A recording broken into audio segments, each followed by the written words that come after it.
नमस्कार, अर्थसंसार टकको नयाँ एपिसोडमा यहाँलाई स्वागत छ। हामी सधैँ चाहिँ शेयर बजारका विविध कुराहरूमा कुराकानी गर्न आज पनि उपस्थित भएका छौँ। आज शेयर बजार निरन्तर उकालो लागेर एउटा बिन्दुमा पुगेपछि केही दिनदेखि सुस्ताएको छ। अल टाइम हाई अर्थात् रकममा भोल्युममा पनि हाई र नेप्सेको इन्डेक्स पनि हाई पुगेर गत सातादेखि केही सुस्ताएर केही ओह्रालो लागेको अवस्था छ।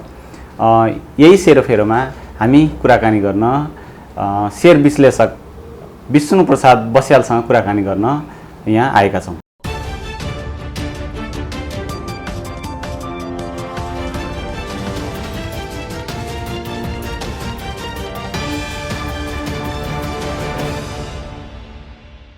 स्वागत छ यहाँलाई। नमस्कार, धन्यवाद। हामीले यहाँसँग योभन्दा अगाडि पनि कुरा गरेका थियौँ। यहाँले चाहिँ अब बियरएस ट्रेन्ड सकियो, अब बुलिस ट्रेन्ड हो, अब 4 वर्ष चाहिँ लगातार बढ्छ, झन्डै 6000 अङ्क पुग्न सक्छ भनेर यहाँले एक प्रकारको प्रक्षेपण गर्नुभएको थियो। र यो गत सातादेखि चाहिँ अलि सुस्ताएको छ बजार।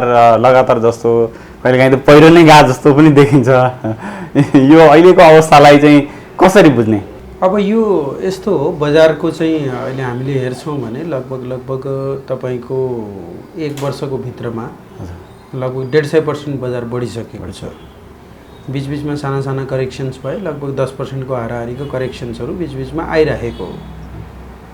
त त्यसले गर्दाखेरि अब हामीले अहिले घटिराखेको बजारलाई तपाईँको हाई लगाएको थियो, अल टाइम हाई 3050, त्यहाँबाट 10% जति करेक्सन हुन्छ भने पनि हामी सरप्राइज हुनुपर्ने छैन, किन भन्दा हामीले विगतमा पनि 10% का ड्रपडाउनहरू देखिराखेका हौँ। त्योभन्दा बढी करेक्सन हुन्छ भने अलिकति लामो समयको लागि हामी बियर मार्केटमा छिर्यौँ कि लामो समय भन्दा पनि तपाईँको लगभग 3-4 महिनाको लागि छिर्यौँ कि भनेर शङ्का गर्ने स्थिति रहन्छ। त जुन मैले पहिला प्रक्षेपण गरेको हो त्यो तपाईँको 2024 सम्ममा 6000 भन्दा मास्तिर जान्छ भनेर गरेको, त्यसमा म अझै पनि यथावत छु। बुल मार्केटको जर्नीमा तपाईँको मार्केट तलमाथि भइरहेको छ, कुनै बेला चाहिँ अलि बढी अङ्कले घट्छ, कुनै बेला अलि थोरै अङ्कले घट्छ। त यसपालिको घटाइ हुनसक्छ तपाईँको अलिकति लामो समयसम्म, लगभग 3 महिना या 4 महिनासम्म तल आउने गरी चाहिँ लगभग 20% आफ्नो हाईबाट त्यति जति घट्यो भने पनि त्यसलाई स्वाभाविक रूपमा लिनु पर्यो। त्यो सम्भावना चाहिँ छ, बढेर गएको छ। जस्तो अहिले त्यसो भएदेखि अहिले लगानी अब जस्तो झन्डै 200+ अङ्क चाहिँ घटिसकेको अवस्था छ होइन। अब अहिले लगानीकर्ताहरूले लगानी गर्ने हो कि अब पर्खर हेरेको अवस्थामा बस्दा हुन्छ? होइन, अब यस्तो हो, तपाईँको कुनै पनि लगानीकर्ताले उहाँहरूले कति समयको लागि लगानी गरिराखेको हो त्यो चाहिँ म्याटर गर्छ। यदि उहाँहरूको टाइम फ्रेम म 2-3 वर्षसम्म राम्रो कम्पनी किनेर म होल्ड गर्छु, त्यसको प्रतिफल खाइराख्छु, कम्पनीहरूले प्रतिफल त दिइराखेका हुन्छन्, प्रतिफल खाइराख्छु, म चाहिँ होल्ड गर्छु, त्यति बेलासम्म मेरो क्यापिटल गेन पनि होला भनेर यदि कसैले सोध्छ भने चाहिँ उहाँहरूको लागि अब यो अहिले नै लगानी गर्दाखेरि पनि कुनै चिन्ताको कारण छैन। अब कसैले सोचिराखेको छ कि म 1-2 हप्ताभित्रमा नै राम्रो, अब आजकल त तपाईँले देख्नुभएको नै छ होइन, कुनै कम्पनी 1 हप्ताभित्र नै 30% 40% चल्दिने होइन।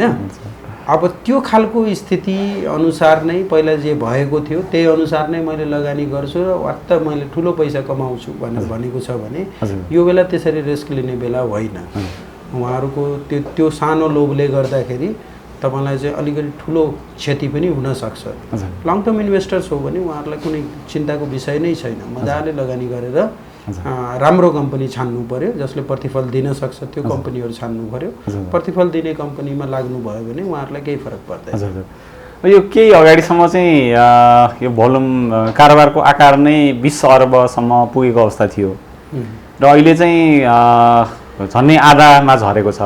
अब यो भनेको लकडाउन पनि अलिअलि खुकुलो भयो। अब यो बेलामा जुन सेयर बजारमा आएको रकम अन्यत्र छरिएको अवस्था हो कि लगानीकर्ताहरू अलि घट्छ र किनौँ भनेर पर्खर हेरेको अवस्थामा छन् उनीहरू? अब हेर्नुहोस्, हाम्रो नेपालमा के छ भन्दाखेरि बजार तल आउन थालेपछि कारोबार रकम घट्नु चाहिँ त्यो एउटा स्वाभाविक प्रक्रिया हो। हामीले पनि देखेका थियौँ पहिला सुरुमा जब तपाईँको 100 करोड 150 करोड 200 करोडको भोल्युम हुन्थ्यो त्यो बेलामा तपाईँको बियर मार्केटको लो लाग्ने बेलामा 1100 को हाराहारीमा हामीले त्यो रकम हेर्छौँ भने तपाईँको रकम घटेर 20 करोडमा पनि आएको थियो हैन। त्यस कारणले अब बजार तल खसिराखेको छ, कारोबार रकम घटेको छ, भोल्युम घटेको छ भने चाहिँ त्यसमा धेरै चिन्ता गर्नुपर्ने कुराहरू होइन। किन भन्दा मान्छेले जब बजार हेर्नु, बजार भनेको कस्तो भन्दाखेरि बजार माथि चल्दाखेरि सबै उत्साहित हुने गर्दछ हैन, तल खस्दाखेरि सबै डराएको अवस्था हुन्छ। अब त्यो डराएको अवस्थामा कारोबार रकम चाहिँ तल आउनु चाहिँ आउँछ नै मान्छे, किन भन्दा एग्रेसिभली लागेको हुँदैन, किन्न लागेको हुँदैन, त्यो अवस्थामा चाहिँ कारोबार रकम तल आउनु स्वाभाविक हो। अब बजारमा केही समूहहरूमा चाहिँ अलिकति यो सुन्निएको जस्तो देखिन्छ, जस्तो हाइड्रो सेक्टर भयो होइन, डेभलपमेन्ट ब्याङ्क, यो फाइनान्स कम्पनीहरू, यो चाहिँ तिनीहरूको त्यति बढ्नुपर्ने अवस्था हो होइन। अब यस्तो बढ्नुपर्ने अवस्था हो कि होइन भन्दा पनि तपाईँको हो सर्टेन कुनै हाइड्रो पावरमा फाइनान्सका कम्पनीहरू र डेभलपमेन्ट ब्याङ्कका कम्पनीहरूमा भएको के छ भन्दाखेरि बजारमा चाहिँ सर्टेन त्यस्ता तत्त्वहरू छन् जसले चाहिँ नचाहिँदो अफवाहहरू फैलाउने, गलत खबर फैलाउने, लगानीकर्तालाई भ्रामक खालको खबरहरू फैलाउने, अनि त्यो सेयरको प्राइसेस उचाल्दै माथि लिएर जाने, अनि मासतिर पम्प एन्ड डम्प भन्छ नि, त्यो खालको नीति चाहिँ अख्तियार गरेको देखिन्छ। अब हामीले भन्ने त के हो भन्दाखेरि लगानीकर्ताहरूलाई त्यस्ता कम्पनीबाट बच्नुहोस् हैन। तपाईँको क्षणिक नाफाको लागि तपाईँले गर्नुभयो भने तपाईँ नराम्रोसँग पनि डुब्न सक्नुहुन्छ। ती कम्पनी जुन कम्पनीको कुनै फन्डामेन्टल छैन, भविष्यमा गएर कमाएर दिन सक्ने आधारै छैनन्, कुनै कुनै अब डेभलपमेन्ट ब्याङ्क, कुनै फाइनान्स कम्पनीहरू लगभग यसको भविष्य नै के हुने हो भनेर चिन्ता भएको अवस्थामा तिनीहरूलाई पनि राइट दिन्छ भन्दै चाहिँ उचालेर लगिएको छ। अब राइट कति प्राइसलाई तपाईँले राइट चेज गर्ने हैन। ठिक छ, तपाईँको 200 को चिज 100% राइट दिन्छ भने ल 400 पुग्दैला रे, 1200 त पुग्न सक्दैन नि हैन।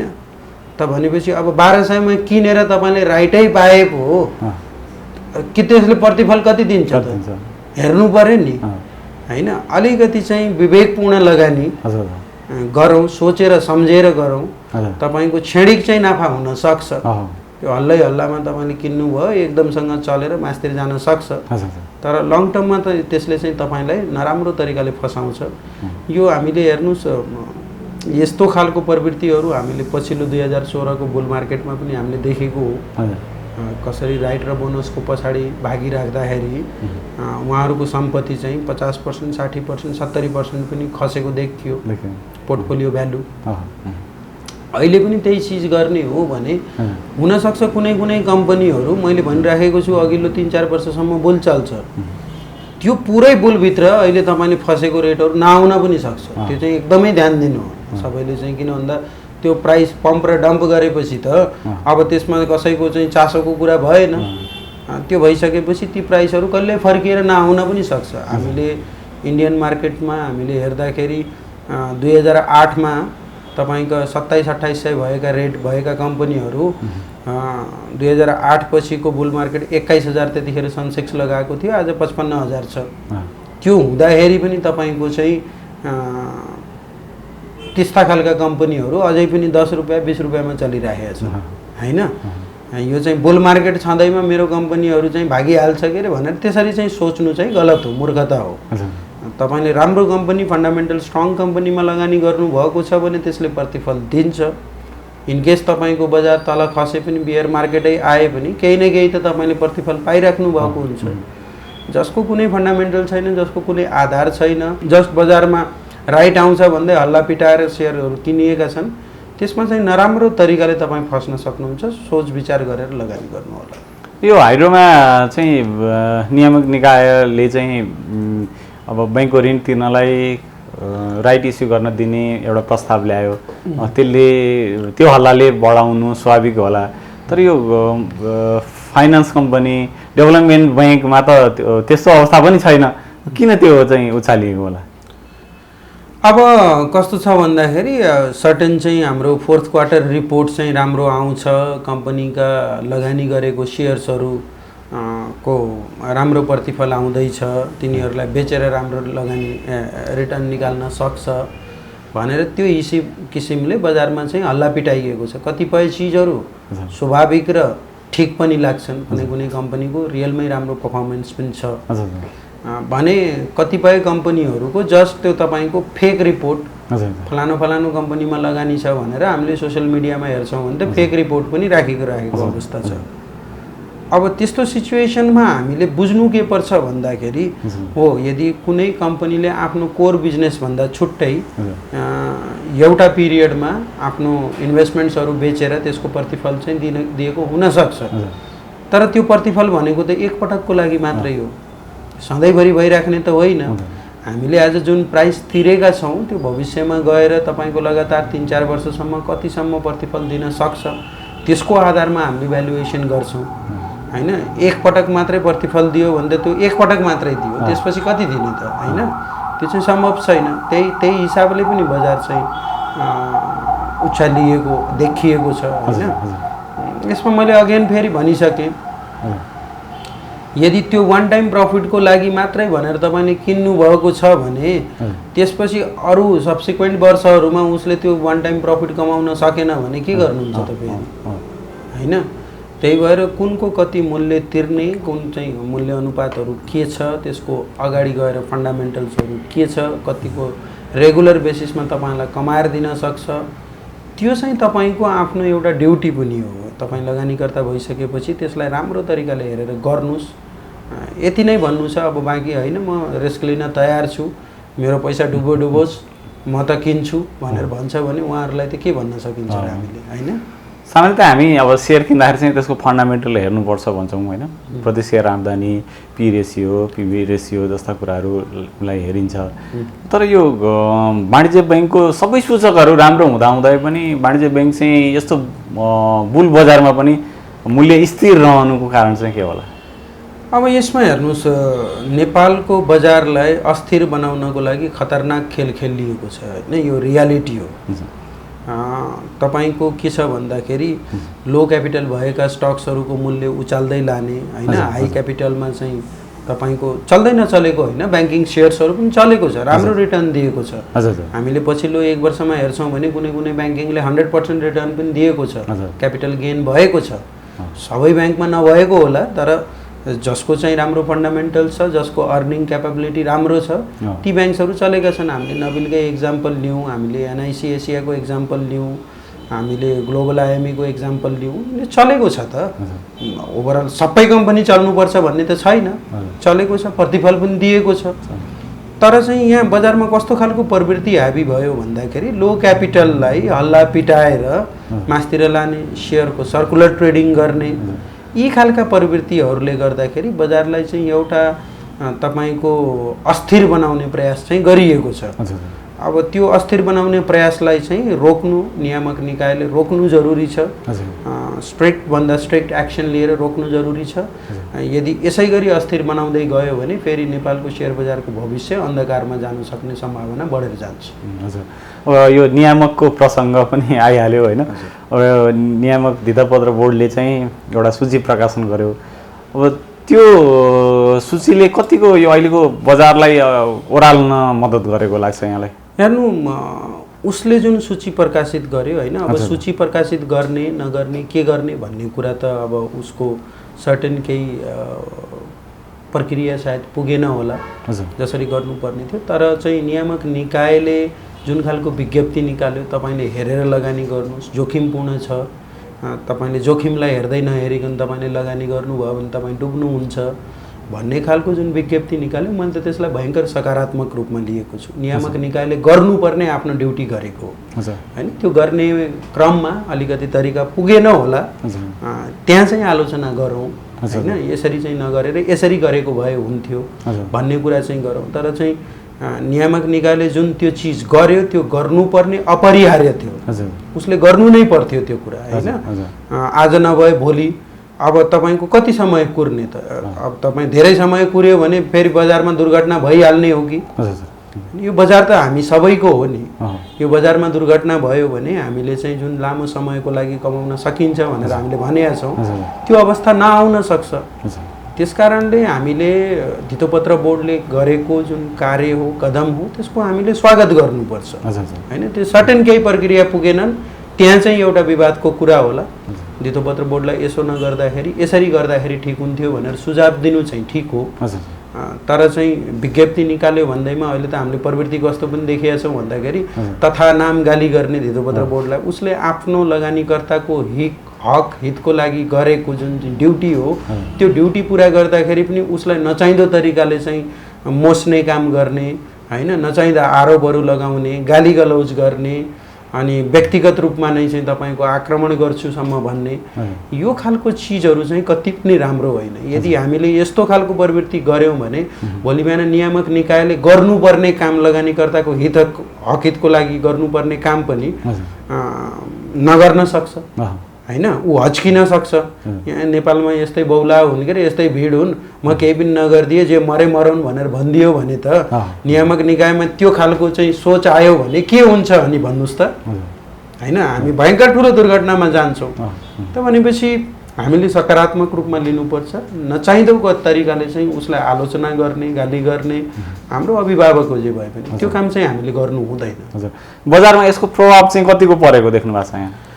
बजारमा अभियसली अलिकति सजग लगानीकर्ता सोचे सम्झेको लगानीकर्ताले सोच्न बाध्य भएको छ, त्यो एउटा सकारात्मक प्रभाव हो भन्छु म। किन भन्दा बजार यसरी सधैँभरि तपाईँको उचालिएर तपाईँको कहिल्यै खस्दैन भनेर त्यसरी जाँदैन बजार, त्यो बजारको नियम हो। बजार मासतिर गएपछि करेक्सन आउनुपर्छ, करेक्सन्स आएपछि केही समयको लागि कन्सोलिडेट गर्नुपर्छ, केही समय कन्सोलिडेट गरेपछि फेरि बजार मासतिर जान्छ, त्यो बजारको नियम हो। र त्यो विज्ञप्तिपछि अभियसली जुन चाहिँ अलिकति हामीले चाहिँ झुटा प्रचारहरू गरेर झुटा खबरहरू फैलाएर यो कम्पनीलाई चाहिँ हामी बढाएर जुनसुकै प्राइसमा पनि पुर्याउन सक्छौँ भन्ने छ, तिनीहरू चाहिँ अलिकति निरुत्साहित भएका छन्। हालाकि उसले गर्नुपर्ने काम अझै धेरै छ, तिनीहरूलाई दण्डित गर्नुपर्ने, तिनीहरूलाई कारबाही गर्नुपर्ने, जसले चाहिँ सर्कुलर ट्रेडिङ गरेको थियो, जसले बजारमा नचाहिँदो झुटा हल्लाहरू फैलाएको थियो, सोसल मिडियामा फैलाएका हल्लाहरूलाई पनि सरकारको आइटी सेलको सहयोग लिएर कुन कुन मान्छे हुन् आइडेन्टिफाई गरेर तिनीहरूलाई कसैलाई चाहिँ तपाईँको झुक्क्याउने प्रयास गरेको छ भने उनीहरू त कानुनी रूपमा चाहिँ सजायको भागीदार छन् होइन। त्यो प्रयास गरेर तिनीहरूलाई चाहिँ कारबाही गर्नु नै पर्छ होइन। धितोपत्र बोर्डले यसपालि कारबाही गरेन भने फेरि त्यही प्रवृत्ति हाबी हुन्छ बजारमा, तिनीहरूले चाहिँ हामीले जे पनि गरे पनि धितोपत्र बोर्डले केही पनि गर्न सक्दैन भनेर झन् चलखेल गर्छन्। त्यसकारणले बजारलाई स्थिर संयमित बनाउनु छ भने धितोपत्र बोर्डले त्यस्तो मान्छेहरू जुनमा काम गरेका छन्, चलखेल गरेका छन्, तिनीहरूलाई समातेर उनीहरूलाई प्रोपर तरिकाले देखिने किसिमले उनीहरूलाई आर्थिक जरिमाना हुन्छ कि होइन, कुन खालको उनीहरूलाई धितोपत्र बोर्डमा कारोबार गर्न नपाउने गरी हुन्छ कि कसरी हुन्छ त्यो कारबाही गर्नु चाहिँ जरुरी छ। अब नियामकले जुन विज्ञप्ति जारी गर्यो त्यसलाई यहाँले स्वागत गर्नुभयो, त्यो सूची निकाल्दाखेरि हामीले नजानेको कुरा के नै पो थियो र होइन। त्यो कम्पनीको नेटवर्थ कति छ, त्यसको बुक भ्यालु कति हो, त्यसको पिई कति हो, इपिएस कति हो, पछिल्लो 1 वर्षमा कति घटबड भयो भन्ने कुराको सूची नै निकाले हो। अब त्यो सूचीमा निकाल्दाखेरि यदि तपाईँलाई लाग्छ कि मैले किनेको कम्पनीहरू, मैले ट्रेड गरेको कम्पनीहरू सबै कुराहरू ध्यानमा दिएर मैले त उचित मूल्य नै तिरेको हो भन्ने लाग्छ भने तपाईँले नबेच्दा पनि भयो, उल्टा किन्दा पनि भयो होइन। तपाईँलाई त्यसमा लाग्छ कि होइन यी सबै कुराहरू त अनुचित थिए, मैले मूल्य चाहिँ अलिकति चाहिने भन्दा बढी तिरेको रहेछु भन्ने लाग्यो भने तपाईँले बेच्ने नै हो। त्यसकारणले मैले सूची निकाल्यो भन्दैमा पनि मैले त्यसलाई चाहिँ ती सूची निकालेका कम्पनी नै जोखिमपूर्ण हुन् नै भनेर त्यो मेसेज गयो होला, कसैलाई गलत मेसेज गयो होला, तर उसको आशय चाहिँ त्यो थिएन होइन। उसले जस्ट जानकारीमूलक सूचीहरू मात्रै राखेको। अब त्यो जानकारीमूलक सूचीमा तपाईँले आफैले हेरेर त्यसको लगानी उपयुक्त छ कि छैन भनेर स्वविवेकले निर्णय गर्ने अधिकार चाहिँ लगानीकर्ताको नै हो। हजुर, अब यो के हुन्छ भने सेयर बजार चाहिँ मनोविज्ञानले पनि चल्छ धेरै कुरा। ओहो यो चाहिँ नियामकले नै यत्रो सूची निकालिसक्यो, यो त किन्न नहुने पो रहेछ, किनेछौँ भनेर हतारिएर बेच्नेहरू अथवा किन्न तयार भएकाहरू नकिन्ने स्थिति त्यसो त आउन सक्छ नि? हो सक्छ, त्यो मनोविज्ञानले असर गर्छ, नगर्ने होइन। तर त्यो त्यो कुराहरू धितोपत्र बोर्डले पहिला पनि एउटा विज्ञप्ति निकालेको थियो, तपाईँले सबै कुराहरू हेरेर गर्नुहोस् है भनेर उसले भनिराखेको अवस्था थियो। अब त्यो अवस्थालाई हामी हेर्छौँ भने त्यो पनि एउटा पहिला नै सोचेर गर्नुपर्ने चिजहरू हो होइन। अब त्यही विवाद पनि मेन चाहिँ त्यही नै हो, हामीले सूची किन निकाल्यौँ भन्ने कुराहरू होइन, कि निकालेको भए सबै कम्पनीको निकालेको भए हुन्थ्यो होइन। धितोपत्र बोर्डले त्यो पनि गर्न सक्थ्यो, सबै कम्पनीको सूची राखिदिने, अब यो यसको आधारमा चाहिँ तपाईँले सोचेर सम्झेर लगानी गर्नुहोस् है भनेर भनेको भए झन् उपयुक्त हुन्थ्यो। तर त्यसलाई चाहिँ त्यति नकारात्मक रूपमा लिइहाल्नुपर्ने अवस्था चाहिँ मैले देख्दिनँ, किन भन्दा कुनै नयाँ जानकारी होइन कि उसले दिएको जानकारी कुनै नयाँ जानकारी होइन। सचेत गराउनु उपयुक्त थियो, यसको मूल्य हेर्नुहोस्, यसको पिई हेर्नुहोस्, यसको बुक भ्यालु हेर्नुहोस् भनेर भन्नु जरुरी थियो। र उसले कुन कुन कम्पनीलाई अब्जर्भेसनमा राखेको छ त, उसले यो त भनिएको छैन यो कम्पनीमा चलखेलै भएको भनेर भनेको त छैन। यो कम्पनीलाई हामीले हेरिराखेका छौँ, यसको आधारमा चाहिँ हामीले खोज्ने प्रयास गर्दैछौँ कुनै अनियमितता त भएको छ कि छैन भनेर त्यसरी चाहिँ प्रकाशित गर्नुमा चाहिँ मैले साह्रै नेगेटिभली चाहिँ त्यसलाई लिइनँ। अब यो धितोपत्र बोर्ड नियामक निकाय पनि हो, बजारमा कर्नरिङ भइरहेको होइन, चाहिँ इन्साइडर ट्रेडिङ भइरहेको देखेको अवस्थामा कारबाही गर्नुपर्ने निकाय हो। तर नेप्सेको इतिहासमा त्यस्तो कारबाही भएको सुनिएको छैन, देखिएको पनि छैन। अब यो एक प्रकारको धितोपत्र सम्बन्धी ऐनले चाहिँ यसलाई आर्थिक अपराधकै रूपमा कोटीमा राखेको छ र जेल सजाय हुन सक्नेसम्म व्यवस्था गरेको छ। त्यसमा त्यो कारबाही गर्नेतिर नजाएर त्यो वक्तव्यबाजी गरेर प्रचारतिर मात्रै उन्मुख भएको जस्तो देखियो नि।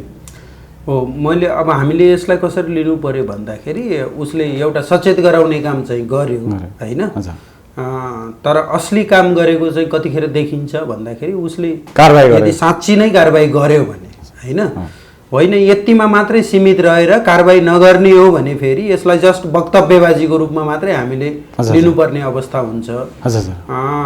धितोपत्र बोर्डलाई कारबाही गर्नुपर्छ भनेर हामी सबैले सजग गराउनु उसको अधिकार क्षेत्रको कुरा पनि हो र मलाई जहाँसम्म लाग्छ उसले कारबाही गर्नुपर्छ र यसपालि चाहिँ गर्छ कि भन्ने चाहिँ आश चाहिँ छ।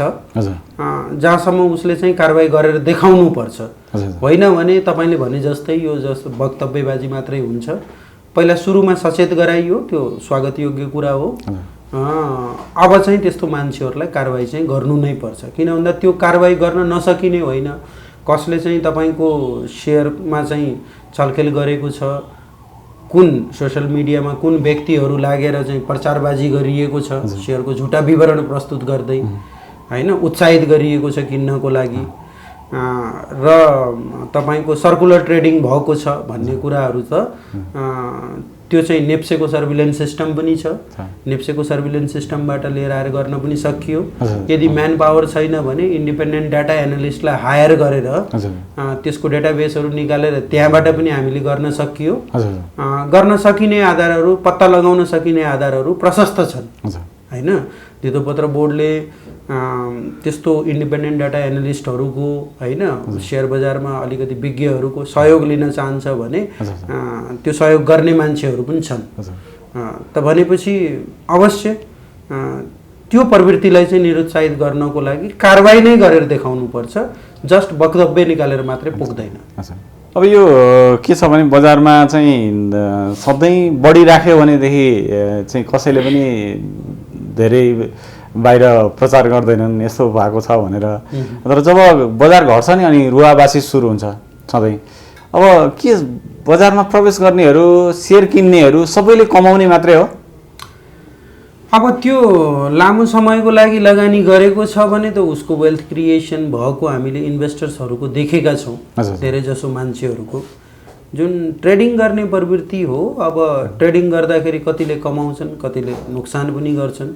सबै मान्छे कमाउने हुँदैन सेयर बजारमा, धेरै मान्छेहरू गुमाउने पनि हुन्छन् र केही सीमित मान्छेहरू कमाउने पनि हुन्छन्। जरुरी छैन सबैले नै कमाउँछ भन्ने जरुरी छैन, र सबैले कमाउनु नै पर्छ। कमाउनु सेयर बजारमा लागिसकेपछि मैले किन लस गर्ने भनेर सोच्नु पनि होइन हो। अवश्य सेयर बजारमा लगानी गर्दाखेरि प्रफिटको लागि नै लगानी गर्छ, तर कसैले गुमायो भन्दैमा फेरि उसको काँध थाप्नुपर्ने जरुरी पनि छैन। उसको आफ्नै इन्भेस्टमेन्ट डिसिजन्सले गर्दाखेरि, उसको आफ्नै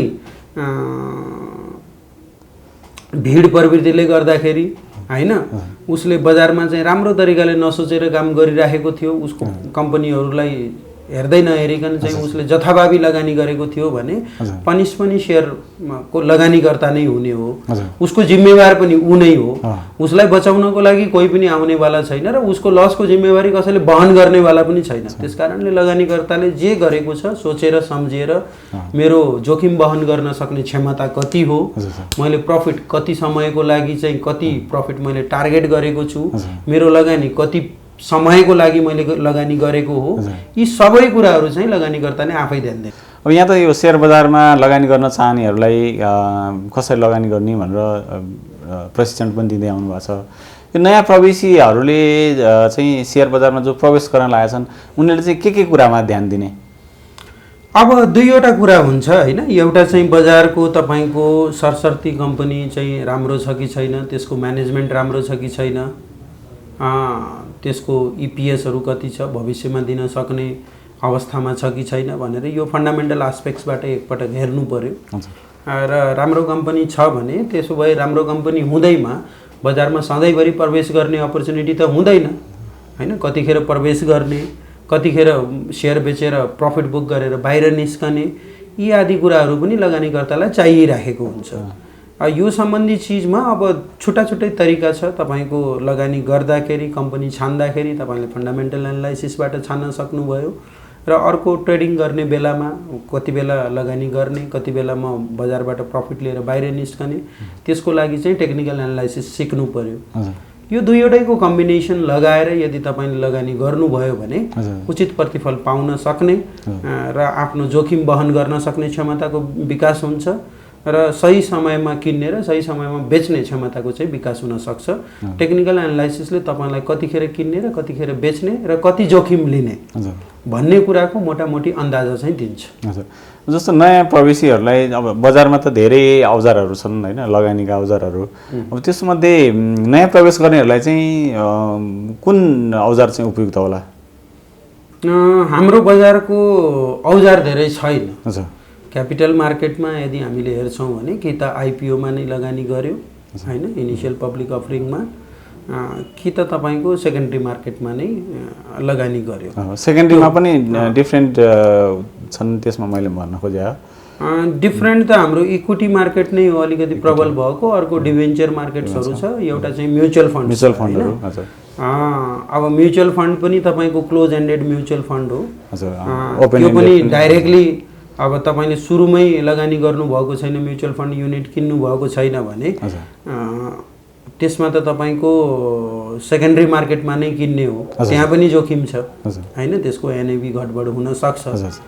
त भनेपछि वित्तीय औजार हामीले धेरै देखिया छैनौँ तपाईको, कि त डिभेन्चर कि त म्युचुअल फन्ड्स। डिभेन्चर चाहिँ फेरि साना लगानीकर्ताहरूले त्यसको चाहिँ प्रोपर तरिकाले बुझ्न सक्ने अवस्था नै छैन हैन। त्यसकारणले अब हामीले खोजेको पनि औजारहरू हुन् लगानी। अब जस्तो मानौँ मलाई लाग्यो कि कुनै घटनाक्रम आउँदैछ, बजारले चाहिँ त्यसको प्रतिक्रिया नराम्ररी दिँदैछ भन्ने लाग्यो भने अन्तर्राष्ट्रिय रूपमा चाहिँ अप्सन मार्केट हुन्छ हैन। अप्सन मार्केटमा चाहिँ पुट अप्सन लिएर तपाईले त्यो लगानीलाई चाहिँ आफ्नो सुरक्षित गर्न सक्नुहुन्छ। बजार तल खस्यो भने मलाई पुट अप्सनले कमाएर दिन्छ, बजार मास्तिर गयो भने गइहाल्छ, मेरो पोर्टफोलियोबाटै कमाइ हुन्छ भन्ने खालको बजार हुन्छ। अब यसको मूल्य त निकै नै धेरै माथि पुगिसक्यो। अब यहाँबाट केही नभए पनि 15-20%, 30% खस्न सक्छ भन्ने लाग्यो भने सर्ट सेलिङको औजारहरू पनि हुन्छ हैन। कतिपय लगानीकर्ताले मैले यसलाई चाहिँ एउटा फुल टाइम जब बनाउँछु भन्नको लागि चाहिँ इन्ट्राडे ट्रेडिङहरू हुन्छ। यी खालका औजारहरू हामीसँग छैन, हामीसँग एकदमै सीमित औजारहरू छन्। त्यसकारणले गर्दाखेरि सायद यो प्रवृत्तिको विकास भएको पनि यही कारणले गर्दाखेरि हो कि बजार घट्दाखेरि सबैले गाली गर्ने हैन, किन घट्यो भन्ने। यदि चाहिँ हामीसँग सर्ट सेलिङ पनि भइदिएको भए, अप्सन्स मार्केटहरू भइदिएको भए, इन्ट्राडे ट्रेडहरू भइदिएको भए सायद घट्दाखेरि पनि ओहो यसले त राम्रो सल्लाह दियो, त्यो घट्दाखेरि पनि मैले कमाउन सकेँ भन्ने खालको प्रतिक्रिया हुन्थ्यो होला। नेपालमा चाहिँ वान साइडेड बजार मात्रै हुँदाखेरि हामीसँग सीमित संसाधन छन्, त्यही भएर त्यस्तो औजारहरूको चाहिँ आवश्यकता देखियो। आवश्यकता छ, किन नहुने। त्यो औजारहरू भयो भने न हामीले सही तरिकाले आफ्नो जोखिम म्यानेजमेन्ट गर्न सक्छौँ।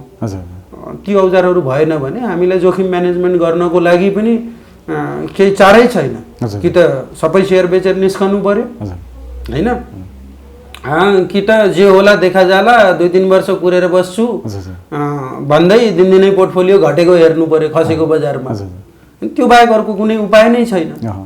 त्यसकारणले त्यस्ता औजारहरू बजारलाई स्थिर बनाउने हो, लामो समयको लागि यसलाई चाहिँ एउटा विकास गर्ने हो भने ती औजारहरू छिटोभन्दा छिटो आवश्यकता छ। यो कुरा गरेको पनि हामीले 2-3 वर्ष भइसक्यो, तर अहिलेसम्म त्यो सम्बन्धी खासै ठुलो पहल भएको हामीले देखेका छैनौँ। त्यसकारणले छिटोभन्दा छिटो ती औजारहरूलाई पनि इन्ट्रोड्युस गर्नु पर्यो। हामी करिब अन्त्यमा छौँ। अब अहिलेको बजारलाई हेरेर प्रवेश गर्न चाहनेहरूलाई यहाँको केही सन्देश छ?